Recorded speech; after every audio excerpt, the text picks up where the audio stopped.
ওসমান হাদি ভালো। হাদির বউয়ের দেখছো, হাদির বউরে দেখছো হসপিটালে ঢুকছে, দেখো নাই? দুনিয়ার কোন সাংবাদিক একটা ছবি তুলতে পারে নাই। ফজরের নামাজে মসজিদে হাজির হাদি, জামাত ছাড়া নামাজ আদায় করেন না, এক ওয়াক্ত নামাজ বাদ দেন না। আকাশেতে লক্ষ তারা, এক চাঁদের আলো, হাজার কোটি মানুষের ভেতরে একজন হাদি ভালো। আকাশেতে লক্ষ তারা, এক চাঁদের আলো, হাজার কোটি মানুষের ভেতর আমার ওসমান হাদি ভালো।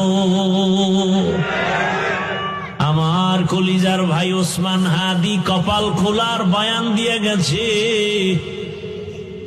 গোটা দুনিয়াকে সজাগ করে দিয়েছে। সত্যের পথে থাকলে বিজয় মরার পরে দেখা যায়।